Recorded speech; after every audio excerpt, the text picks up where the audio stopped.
Hello, hello! My name is Kallista, and welcome back to Dragon Age 2!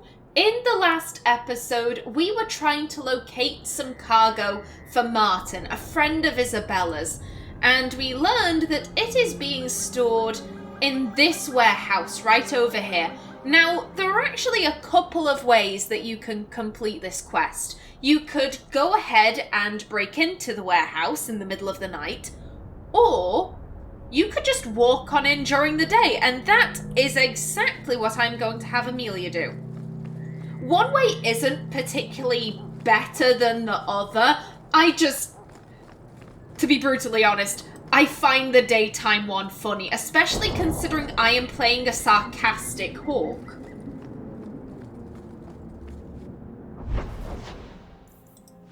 Yeah, let's head straight on back.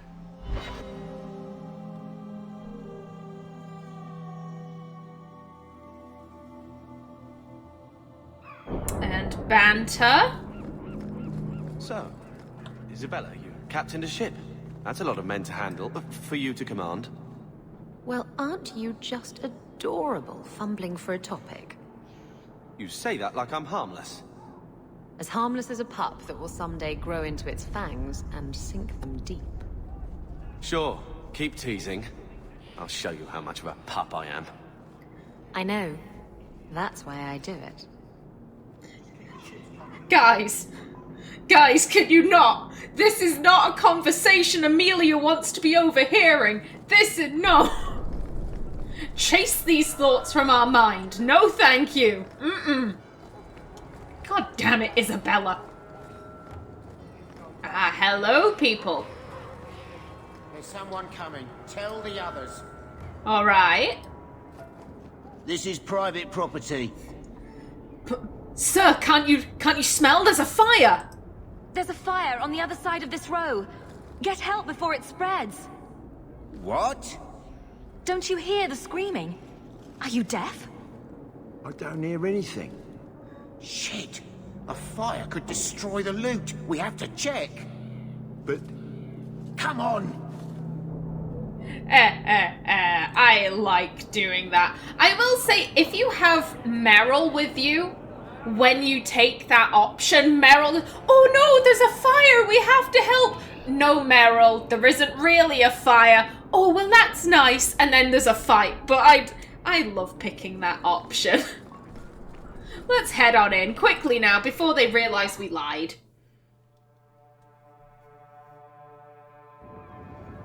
Now, I seem to remember there being a lot of traps in here, and I don't trust it, so you can go first.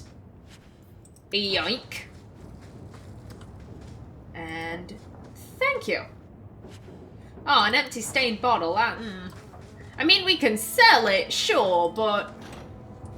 Tread lightly around here. Oh, hello? Knew it. Okay, yeah, we'll go trigger that in a minute. First things first, though. You know, looting, obviously. Oh, for anyone who's interested, so I'm filming this on Sunday the 16th, and my birthday was a couple of days ago, and I had a very lovely day. It was a very chill birthday, which is what I'm about. I'm not very fond of large parties or anything like that. Literally, all I did was, my parents and I got takeout. I ate that with them. And then I spent the day just watching episodes of Miss Marple with my boyfriend. That is Miss Marple, not Miss Marvel. Marple. She was a character written by Agatha Christie. Why am I playing as you? Double haste. Let's summon the puppy. There we go. Get in there. Amelia, would you like to attack? Okay, there we go. There we go. More incoming. No, you don't. Let's heal up our little brother. There we go. And bugger off. Come on, Amelia. Everyone's doing all right for health. Come on. Last one, I think. There we go. Good stuff. But, yes, as I was saying, I was, just watched episodes of Miss Marple with my boyfriend. If you've never heard of the character, basically she's a little old woman that solves murders by being nosy. That's basically it. I would recommend it. Then again, I'm into that kind of thing. Yeah, and it was just a very nice, chilled out, lovely day. Which, to be honest, I've kind of needed. May has not... It's not been a good month for me. I've been feeling a little bit blue recently. I think because last May wasn't great. I didn't exactly start my channel under the happiest of circumstances. You know what? I was gonna go into this in a video update because my channel is turning 1 on June 1st. However, you can all have a little bit of a sneak peek. Basically, pre-pandemic, I was a voluntary library assistant, and I remember there being traps here. So everyone get over here. Is there a everyone stay where you're at? There we go. Now then, do you wanna come on, detect. You can do it. No, I don't think you can. What did I say? There we go. You don't need to keep doing that. Isabella? Isabella? Come on, there we go. Like, your flipping is impressive, but it was just a little bit extra. Okay. Nothing else in here? No, wait, there's a barrel. Excuse me. But what I was saying is that pre-pandemic, I was a voluntary library assistant, and I really loved that. It wasn't paid employment, it was only voluntary, but I did that for 3 years, and I absolutely loved it.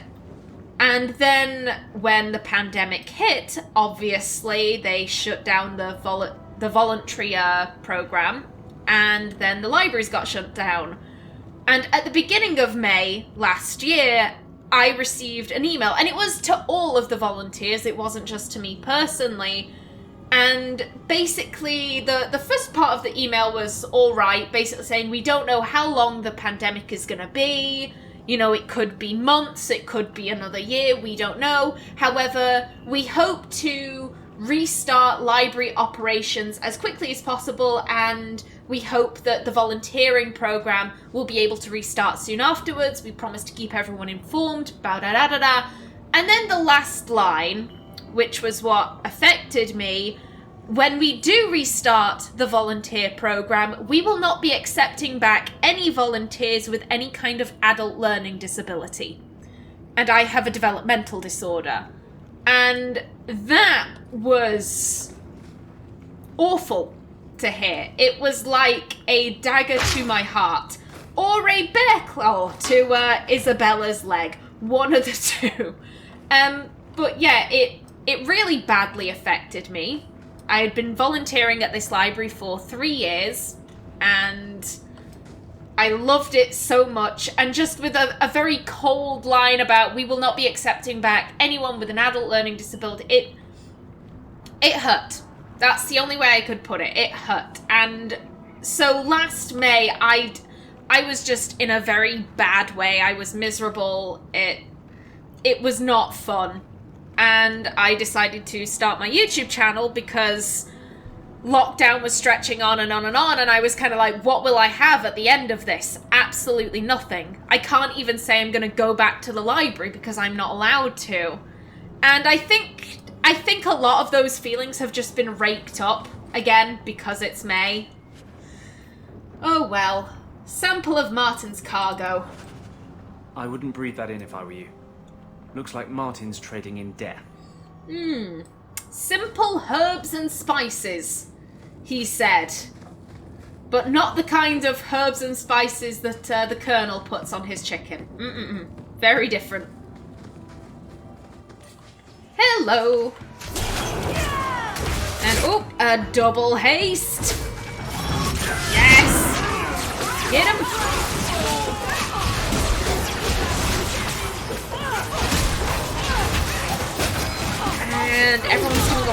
health. There we go, and they're all dead. Good stuff. Anyone else? No, that seems to be it. The purpose of that story was just to say that, yeah, I hadn't been having a very good May, but my birthday really cheered me up. It was really needed. You just look a like very a man I once duelled. He was a little intimidated by my reputation as a vicious pirate, but rose to the challenge. He looked like me, you say? It went on all night, under the stars, the waves lapping at our ankles. On the beach? In the surf? How did you get a proper footing? We didn't. There was quite a bit of tumbling around, and we were soaked and sore by the time the sun came up. Did you win? I managed to get on top in the end, but I considered it a tie. And Amelia is looking down at her feet like, why? Why must I be present for these conversations? They're still checking out the fire. Oh, please, Isabella, do not have these conversations with our brother in our presence. This is not what we are about. This is not the life we hope to lead. God damn it. Now then, madam. Someone powerful in Kirkwall wants the raiders to attack Amaranthine ships. As I suspected. You've earned a bonus. You've done Ferelden and Amaranthine a great service. That was clearly someone under Arten's employ, but I'm just not entirely sure who. Excuse me? I keep thinking I know you from somewhere. You're Ferelden, right?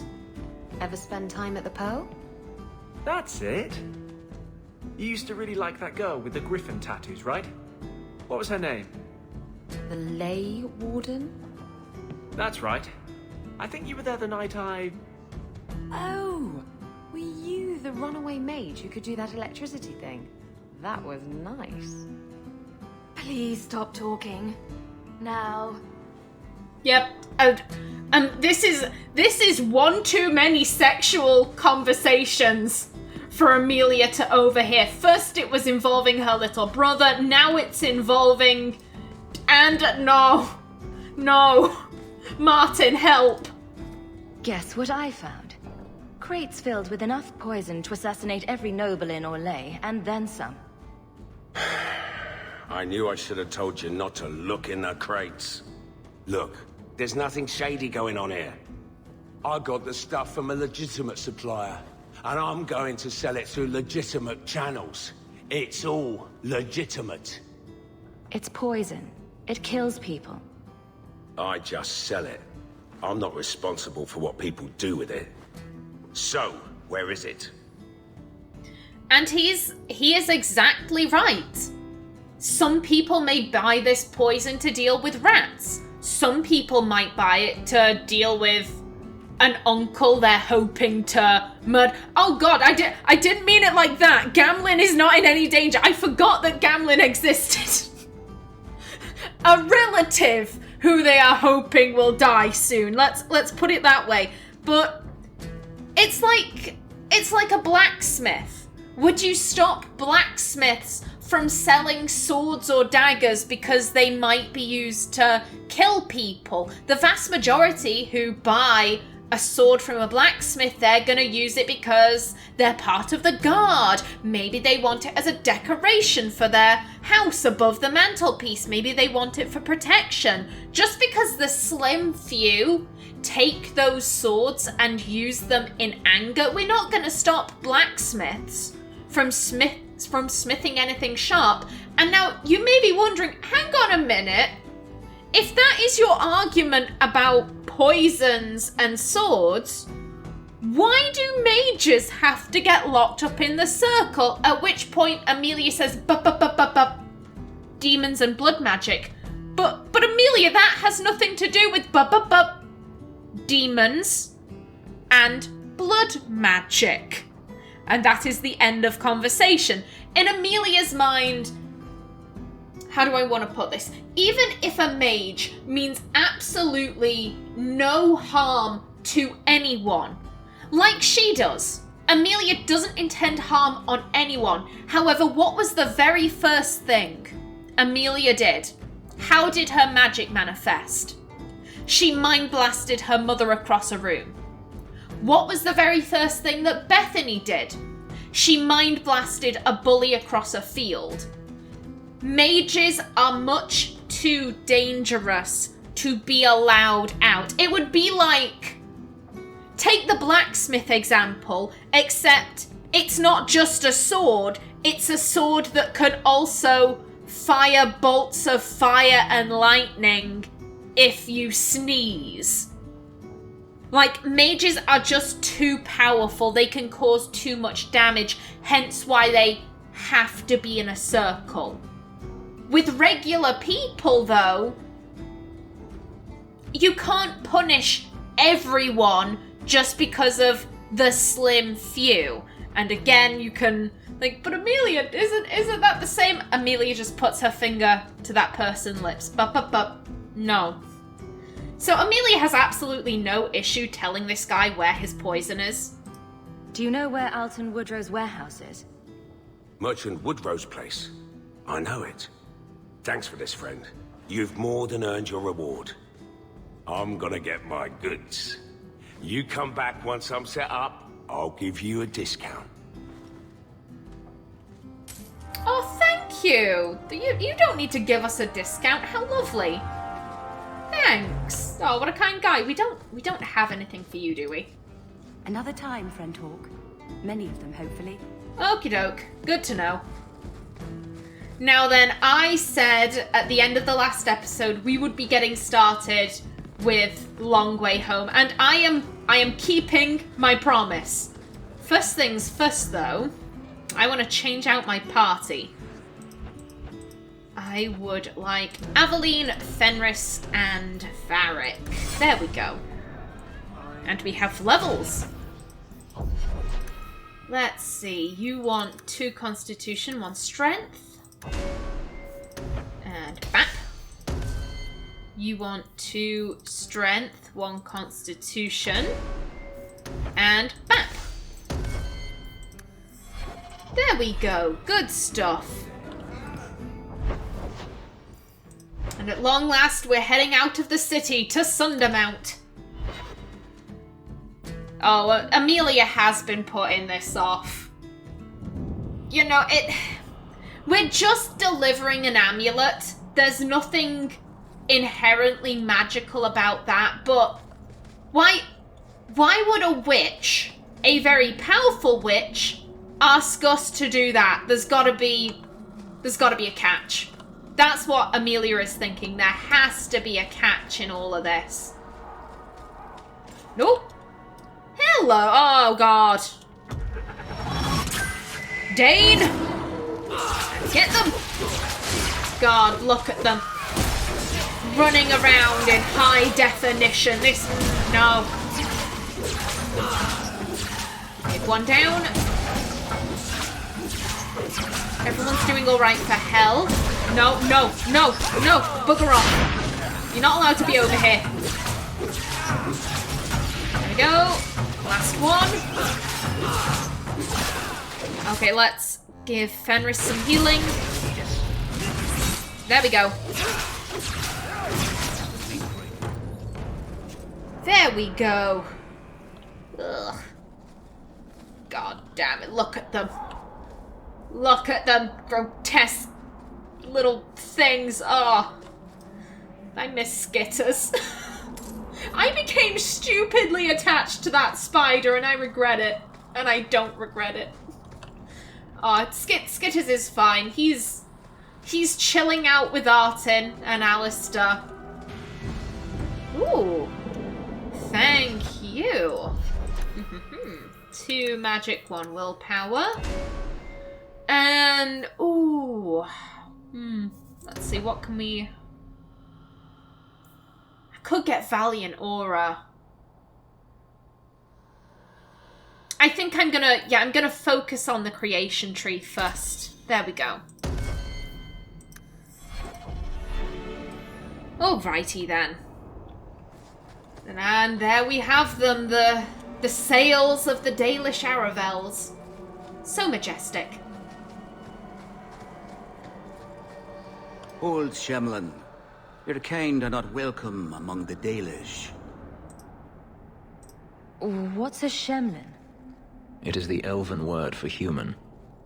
It means you're not one of the people, and you should leave now. Who are you people? We are the last of the Elven. So you say, frequently. We remember who the people truly are, even as you city elves forget. This type of Dalish, the Dalish who look down on the city elves and are complete arseholes, I'm really excited for Dragon Age 4 when hopefully they all learn how incorrect they are.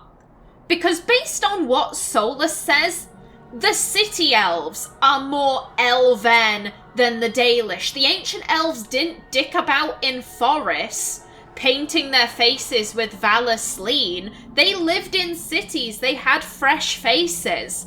And the Dalish who are just ordinary people living their lives, those guys I feel badly for. But the dickhead Dalish, those I'm like, justice is gonna taste so sweet. I'm not expecting tea and cakes. I just need to see someone. There's nothing here for any human. Wait. This is the one the Keeper spoke of. A Shemlin? I thought she'd be an elf. Enter the camp. Keeper Marethari has been waiting for you. Cause trouble, and you'll meet our blades, stranger.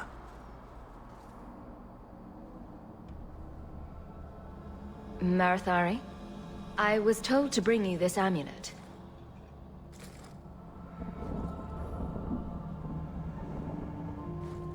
And Orana Tishan, travelers. Indeed, I am Keeper Marethari. Let me look at you. There is a light in your heart, human. Don't let it go out. You will need it. Tell me how this burden fell to you, child. I do like that line. It changes dependent on what personality your hawk has. So if you have an aggressive hawk, then Marethari comments on, oh, the path has been long and arduous for you, I'm so sorry. If you're playing humorous, then it's there is a light in your heart. And for diplomatic hawk, I actually can't remember what she says. Were you expecting me? Why bring the amulet here? What does the amulet do? Amelia wants answers to all of these. Your guard said you spoke of me. How did you know I was coming? I listened. To the wind, to the birds, as the hunters do, to my dreams. I watched the stars. There is great wisdom to be found all around us, if you know how to listen for it. But I was not certain. Nothing is certain. Are you the leader of these Dalish? Why did the witch tell me to bring this amulet to you? I am the keeper of this clan. It is my task to guide my people and to ensure the old ways are not forgotten. As for Asha Belenar, I am tied to her, just as you are, by a debt that must be repaid. And that is a very, very interesting story. I believe I went over it when I played the Dalish Origin. However, if you haven't watched that and you don't actually know what Marethari is talking about, this clan of elves is the same clan that Warden Mahariel belonged to in Dragon Age Origins. So we've already met Marethari and Merrill and, oh god, who are the other people? Master Island, the other people whose names I forget, Fenneral was here. But basically this debt that Marethari speaks of, the clan was in the Frostback Basin and they were attacked by a tribe of Avar. And it wasn't like the Avar were just trying to drive them from their lands. It was like the Avar were like, we're going to murder these elves. We are going to keep coming after them. And Marethari's husband died in this attack. The current keeper, Warden Mahariel's father, was heavily injured, and thus Marethari was leading the clan. This was years before Warden Mahariel was born, and Marethari cried out, please, Asher Belinar, hear me, fuck these humans up, can you do something? And Flemeth responded, and she said, I'll do it, but you owe me a debt. And Marethari agreed to it, and thus the clan was able to flee to the southernmost tip of the Brazilian forest, which is where the clan was roaming when we begin Origins. And that debt was, at some point, you've got to go up to Sundermount and wait. Someone's going to come to you eventually, but you just got to wait there for a little bit. Exactly what have I been carrying around? Is it magic? It is a promise, child. Made by one whose word still has weight. And therefore, it has terrible power. There are few things in this world stronger than a promise kept. Remember that. Indeed. A dragon fell from the sky, charred some darkspawn, then asked me to bring you this amulet. No big deal. You are blessed by luck, then. I will pray that Miss Hall watches over your path. The amulet must be taken to an altar at the top of the mountain, and given a Dalish rite for the departed. Then, return the amulet to me. Do this and your debt will be repaid. Are you going to teach me this rite for the departed? I will send my first with you. She will see to it the ritual is done. And when it is complete, I must ask that you take her with you when you go. Who is your first? First of what? Your people would call her my apprentice, or heir. Merrill would have taken my place as keeper. But she has chosen a new path. Please, guide her safely from here. So Amelia very clearly doesn't know much about the Dalish. And as such, I can only assume that she doesn't know that keepers, and therefore their firsts, are mages. So I'm gonna strike this one immediately, because Amelia doesn't know that she's a mage, and as such she wouldn't be hostile towards her. This just seems...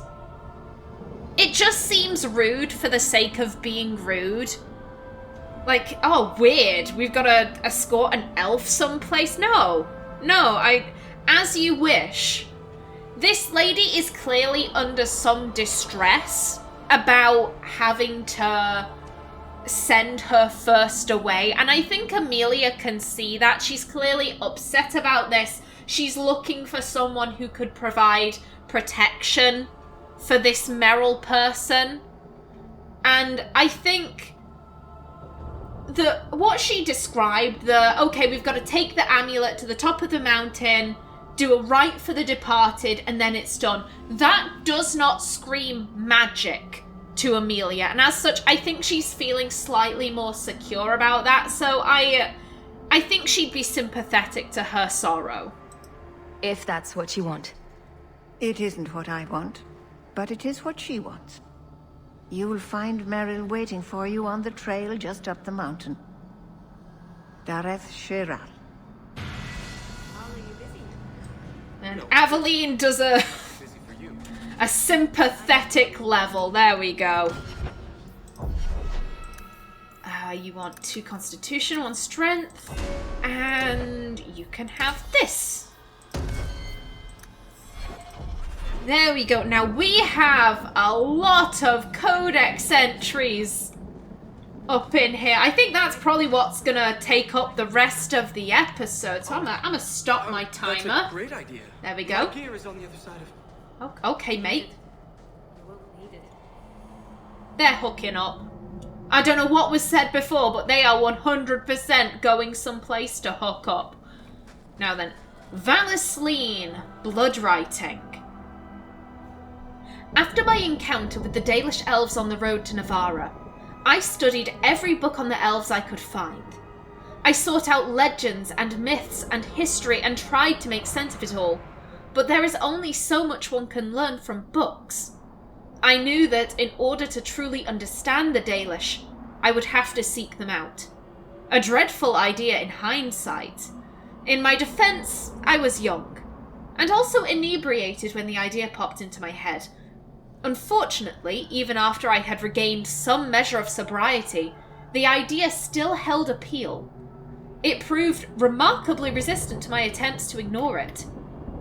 I gave in after months of that nagging thought at the back of my head, and set out to learn about the Dalish firsthand. I tramped through the forests bordering Orlais for weeks before I finally found, or was found by, a Dalish hunter. I stumbled into one of his traps and suddenly was hanging from a tree with a rope about my ankles. So there I was, defenseless, upside down with my robe over my head, my underclothes on display. Descriptions of my predicament might elicit laughter these days, but trust me when I say it was a situation I would not wish on anyone. Thankfully, my ridiculous appearance may have caused my captor to stay his hand. What threat is a silly human with his pants showing? And so he sat, made a small fire, and began to skin the deer he had caught. I soon mustered the courage to speak. I tried to assure him that I was not there to harm him, but he laughed at this and replied that if I were there to harm him, I had failed terribly. Eventually we got to talking, and when I say talking, I mean that I asked him questions and occasionally he would deign to answer. He told me that while some Dalish actively seek out human travellers to rob or frighten, most of his people would rather be left alone. He seemed to believe that punishing the humans for past actions only led to more violence. I asked him about the intricate tattoos on his face. He told me they were called Valisleen, blood writing.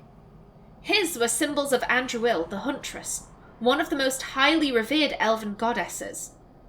He said the Dalish mark themselves to stand out from humans, and from those of their kin who have chosen to live under human rule. He said the Valisleen reminds his people that they must never again surrender their beliefs. When he finished skinning the deer, he cut me down. By the time I had righted myself and conquered the dizziness of all the blood rushing out of my head, he was gone. I do not recommend that my readers seek out the Dalish for themselves. I was very lucky to have met the man that I did, and to have walked away from our meeting unscathed. Perhaps the Maker watches over those who seek knowledge with an open heart. I would certainly like to think so. From In Pursuit of Knowledge, The Travels of a Chantry Scholar by Brother Genitivi. Yeah, maybe the Maker does watch over people who seek out knowledge with an open heart. Or maybe the man you met wasn't an arsehole. Maybe that's what happened, Genitivi. I will say, for as open-minded as Genitivi is, he does display bias. It's not like Sister Patrine, who regularly describes the elves as heathens and the Kunari as oxmen. You know, Genitivi doesn't do that. However, he will say that, like, oh, the Dalish are so abominable, they're so violent. Clearly, I was so lucky to have met this one guy. It wasn't that he wasn't an arsehole, it's that I was being looked over by the Maker. And don't get me wrong, there are some Dalish clans that are more akin to bandits, but do you get what I mean? Do you get what I'm trying to say? He's making the assumption that he was protected by the Maker rather than having faith in his fellow man. Oh, map of occupied Kirkwall. Thank you. Shemlin. Wonderful. Make your business here quick. buddy, I didn't even address you. Arlathan, Part 1. Before the ages were named or numbered, our people were glorious and eternal and never changing. Like the great oak tree, they were constant in their traditions, strong in their roots and ever reaching for the sky. They felt no need to rush when life was endless. They worshipped their gods for months at a time. Decisions came after decades of debate, and an introduction could last for years.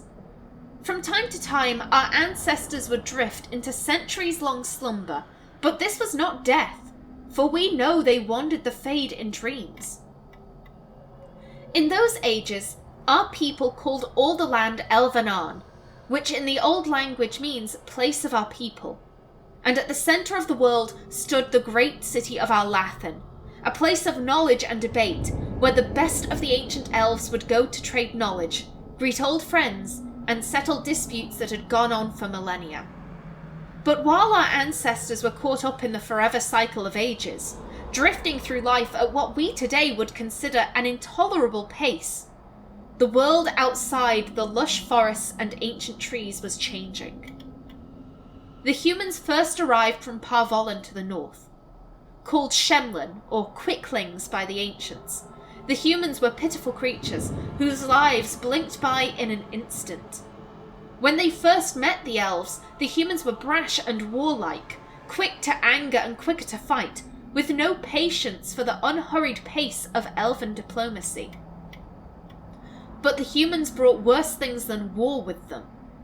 Our ancestors proved susceptible to human diseases, and for the first time in history, elves died of natural causes.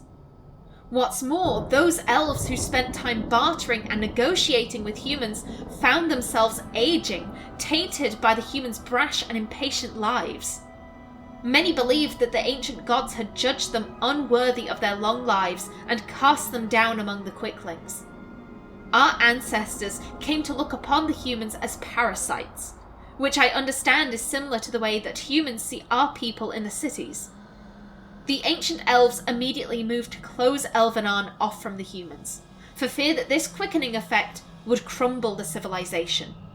The fall of Arlathan, as told by Gishrel, keeper of the Ralafarin clan of the Dalish elves. I said it before in Origins, I do like these codex entries, but I like them in conjunction with what we learn in Inquisition. Because based on that knowledge, this is all incorrect. Not only is it incorrect, but it is out of order. There are certain facts in this that are true, but they're not in chronological order. It's basically like the elves have kind of taken the scraps of knowledge that they have and tried to work it into their own narrative to come up with what they believe happened. Like, where is it? The elves dying of natural causes, losing their long lifespan, that happened before the humans arrived, not afterwards. So, the event is correct, but it should be coming up here rather than down here. I like that. I really like that.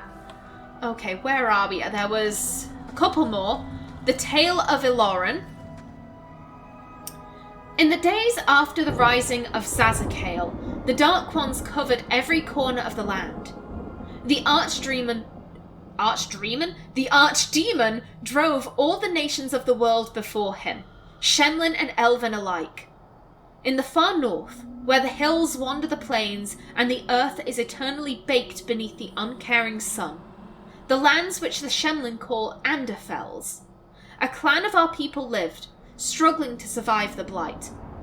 Iloran was their keeper, a hunter in his younger days, crafty as any wolf. He led his people always just ahead of the Darkspawn who chased them. But the old hunter knew that even Howler cannot run forever. They must turn and fight or be run down.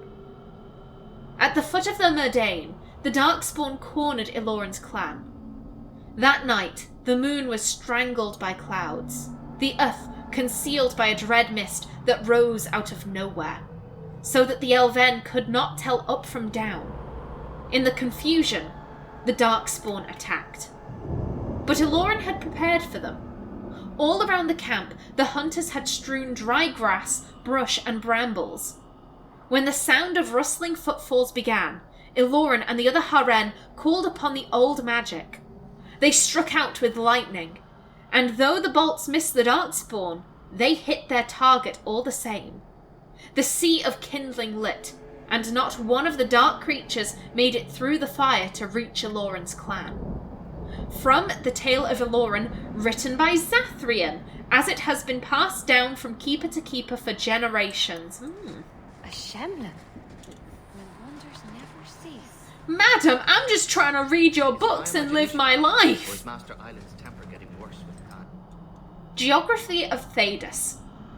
Thedas is bounded to the east by the Amaranthine Ocean, to the west by Tirashan Forest and the Hunterhorn Mountains, to the south by the snowy wastes that lie beyond the Orkney Mountains, and to the north by Donark Forest.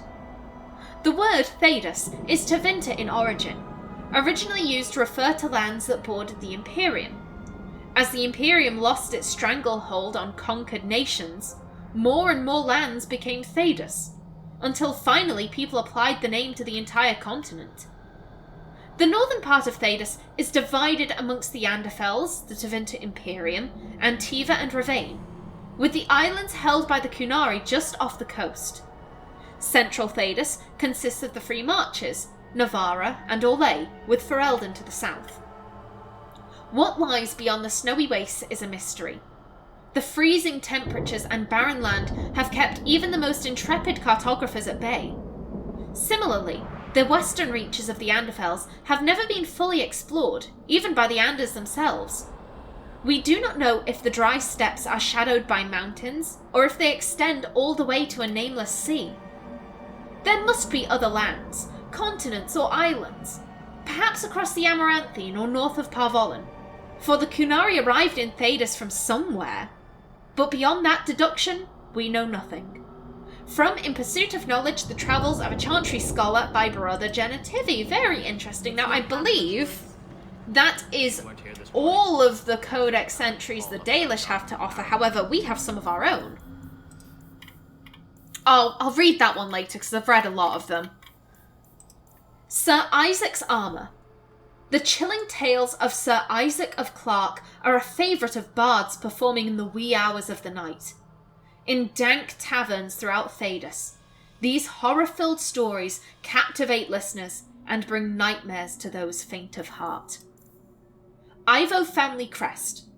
Evolving over the years, the crest of House Ivo has become much more ornate than Paragon Ivo's original design.